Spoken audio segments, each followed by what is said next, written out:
നിരന്തരമായ നയതന്ത്ര പ്രശ്നങ്ങൾക്കിടയിലും വൻതുക മാലദ്വീപിലെ വികസന പ്രവർത്തനങ്ങൾക്കായി അനുവദിച്ചിരിക്കുകയാണ് ഇന്ത്യ. ഏതാണ്ട് 800 കോടി രൂപയോളമാണ് ഇടക്കാല ബജറ്റിൽ മാലദ്വീപിലെ വികസന പ്രവർത്തനങ്ങൾക്കായി ഇന്ത്യ വകയിരുത്തിയിരിക്കുന്നത്. ഇത് മുൻ വർഷത്തെ അപേക്ഷിച്ച് 400 കോടിയുമായി താരതമ്യപ്പെടുത്തുമ്പോൾ ഏതാണ്ട് ഇരട്ടിയാണ്. ഒരു വ്യക്തിയോ വ്യക്തിപരമായ പ്രത്യയശാസ്ത്ര വ്യത്യാസങ്ങളോ ഇന്ത്യയുടെ പ്രതിബദ്ധതകളെ ബാധിക്കില്ല എന്ന് ഒരിക്കൽ കൂടെ വ്യക്തമാക്കിയിരിക്കുകയാണ് ഇതിലൂടെ ഇന്ത്യ.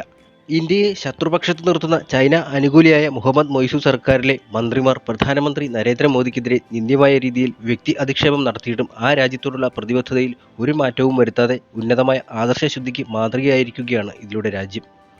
ധനമന്ത്രി നിർമ്മല സീതാരാമൻ അവതരിപ്പിച്ച ഇടക്കാല ബജറ്റ് പ്രകാരം ഇന്ത്യയിൽ നിന്ന് ഏറ്റവും കൂടുതൽ ഗ്രാന്റ് അനുവദിക്കപ്പെട്ട രാജ്യങ്ങളിൽ 2ാം സ്ഥാനത്താണ് മാലദ്വീപ് ഉള്ളത്. 1ാം സ്ഥാനത്തുള്ളത് ഭൂട്ടാനാണ്. 2400 കോടി രൂപയാണ് ബജറ്റിൽ അവതരിപ്പിച്ചത്. ഇതിൽ ഏതാണ്ട് 1600 കോടിയോളം രൂപ ലോണായിട്ടാണ് അനുവദിച്ചിരിക്കുന്നത്, അതായത് തിരിച്ചടയ്ക്കേണ്ട തുക. എന്നാൽ ലോൺ തുക കുറച്ചുകൊണ്ട് നോക്കുകയാണെങ്കിൽ ഭൂട്ടാനും മാലദ്വീപിനും തമ്മിൽ ഏറെക്കുറെ ഒന്നും വ്യത്യാസങ്ങളില്ല എന്നാണ് മനസ്സിലാക്കുന്നത്. ഇടക്കാല ബജറ്റിൽ മറ്റ് രാജ്യങ്ങൾക്കായി ഇന്ത്യ അനുവദിച്ചിരിക്കുന്ന ധനസഹായം ഇങ്ങനെയാണ്.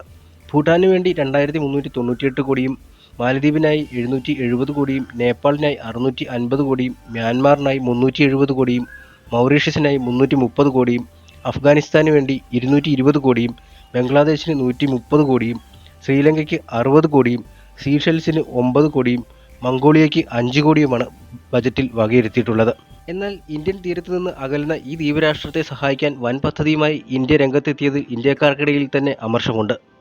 അടുത്തിടെ നടന്ന മാലദ്വീപിലെ തെരഞ്ഞെടുപ്പിൽ മുഴങ്ങിക്കേട്ടത് ഇന്ത്യ വിരുദ്ധ മുദ്രാവാക്യങ്ങളായിരുന്നു. ഇന്ത്യ ഔട്ട് എന്ന പേരിൽ ക്യാമ്പയിൻ നടത്തിയാണ് മുഹമ്മദ് മൊയ്സു സർക്കാർ അധികാരത്തിലെത്തിയത്. മാലദ്വീപിൽ നിന്നും ഇന്ത്യൻ സൈന്യത്തെ പിൻവലിക്കണം എന്ന ആവശ്യത്തിൽ വരെ അവരെത്തി നിൽക്കുകയാണ്. ഇത്തരത്തിൽ സമാനമായ ഇന്ത്യ ഔട്ട് ക്യാമ്പയിൻ മറ്റ് അയൽരാജ്യമായ ബംഗ്ലാദേശിലും ഉയരുന്നുണ്ട്. ഇവർക്കും വൻ സഹായമാണ് ഇന്ത്യ പ്രഖ്യാപിച്ചിരിക്കുന്നത്. ബംഗ്ലാദേശിലെ പ്രതിപക്ഷ പാർട്ടിയായ ബംഗ്ലാദേശ് നാഷണലിസ്റ്റ് പാർട്ടിയാണ് ഇങ്ങനെ ഒരു പ്രചാരണത്തിന് പിന്നിൽ. ഇന്ത്യൻ ഉൽപ്പന്നങ്ങൾ ബഹിഷ്കരിക്കാൻ PNBയുടെ ആക്ടിംഗ് ചെയർമാനായ താരിഖ് റഹ്മാൻ ആഹ്വാനം ചെയ്യുന്നുണ്ട്. ബംഗ്ലാദേശിലെ പ്രസിഡന്റ്, പ്രധാനമന്ത്രി സ്ഥാനങ്ങളിൽ ഉണ്ടായിരുന്ന സിയാവുൾ റഹ്മാന്റെയും ഖാലിദയുടെയും മകനാണ് താരിഖ് റഹ്മാൻ. ഇപ്പോൾ പാർട്ടിയുടെ ആക്ടിംഗ് ചെയർമാനും ആണ് അദ്ദേഹം. ഒരു കാലത്ത് ബംഗ്ലാദേശിന്റെ അധികാരം കൈയടക്കിയിരുന്ന PNB എന്ന പാർട്ടി തകർച്ച നേരിടുകയാണ്. 2009 അധികാരം നഷ്ടപ്പെട്ടതിനെ തുടർന്ന് അങ്ങോട്ട് പാർട്ടിക്ക് കഷ്ടകാലമായിരുന്നു. തിരഞ്ഞെടുപ്പ് ബഹിഷ്കരണങ്ങളും 2019 ഏറ്റവും കുറഞ്ഞ വിജയവും പാർട്ടിയുടെ നിലനിൽപ്പ് തന്നെ പ്രതിസന്ധിയിലാക്കി. ഈ സാഹചര്യത്തിലാണ് PNB ഇപ്പോൾ ഇന്ത്യ ഔട്ട് തന്ത്രം സ്വീകരിച്ചിരിക്കുന്നത്. സ്വന്തം രാജ്യത്തു നിന്നും പുറത്താക്കപ്പെട്ടതിനെ തുടർന്ന് ലണ്ടനിൽ പ്രവാസ ജീവിതം നയിക്കുകയാണ് താരിഖ് റഹ്മാൻ. അവിടെ നിന്നാണ് Tariq Rahman India out campaign സംഘടിപ്പിക്കുന്നത്. ഇന്ത്യ ഔട്ട് ക്യാമ്പയിൻ സോഷ്യൽ മീഡിയയിൽ പ്ലാറ്റ്ഫോമുകളിലൂടെയാണ് PNB പ്രചരിപ്പിക്കുന്നത്. ഇന്ത്യൻ ഉൽപ്പന്നങ്ങൾ ബഹിഷ്കരിക്കാനായി ആഹ്വാനം ചെയ്യുവാൻ ഇന്ത്യ ഔട്ട് ടാഗ് ക്യാമ്പയിൻ ഉപയോഗിക്കുന്നുണ്ട്. വലിയ പ്രചാരണമൊക്കെ PNB നടത്തുന്നുണ്ടെങ്കിലും അതിന് കാരണമായി പറയുന്ന വിഷയങ്ങൾക്ക് അത്ര ഉറപ്പില്ല.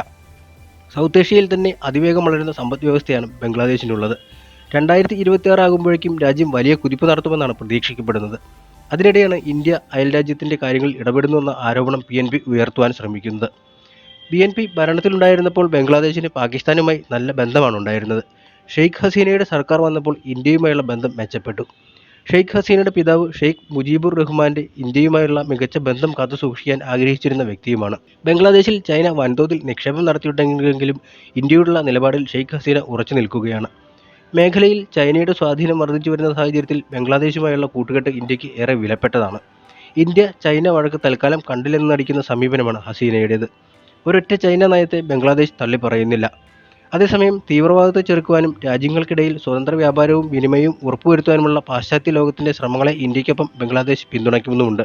തുടർച്ചയായ തോൽവികളിലൂടെ തകർന്ന BNP ഇന്ത്യ വിരുദ്ധ വികാരം പ്രചരിപ്പിച്ച് രാഷ്ട്രീയ പ്രസക്തി വീണ്ടെടുക്കുവാനുള്ള ശ്രമമാണ് ഇപ്പോൾ നടത്തുന്നതെന്നും വിലയിരുത്തപ്പെടുന്നുണ്ട്. ബംഗ്ലാദേശിൽ തുടർച്ചയായ 4ാം തവണയും അധികാരത്തിലെത്തിയ ഷെയ്ഖ് ഹസീനയുമായി ഇന്ത്യയുമായി നല്ല നയതന്ത്ര ബന്ധം കാത്തുസൂക്ഷിക്കുന്നുണ്ട്. തിരഞ്ഞെടുപ്പുകളിൽ കാര്യമായ സ്വാധീനമുണ്ടാക്കുവാൻ കഴിയാത്ത ഒരു പാർട്ടി നടത്തുന്ന പ്രചാരണം ബംഗ്ലാദേശിലെ ജനങ്ങൾ എത്രത്തോളം സ്വീകരിക്കും എന്നതും കണ്ടിരിക്കേണ്ട കാര്യമാണ്. ബംഗ്ലാദേശിനോടുള്ള ബന്ധം എക്കാലത്തും ഇന്ത്യക്ക് ഏറെ വിലപ്പെട്ടതാണ്. കാരണം അയൽവക്കത്ത് എന്തെങ്കിലും സംഭവിക്കട്ടെ പിന്നെ നോക്കാം എന്ന നിലപാട് ഇന്ത്യ സ്വീകരിക്കാറില്ല എന്നതാണ് അതിൽ ശ്രദ്ധേയം.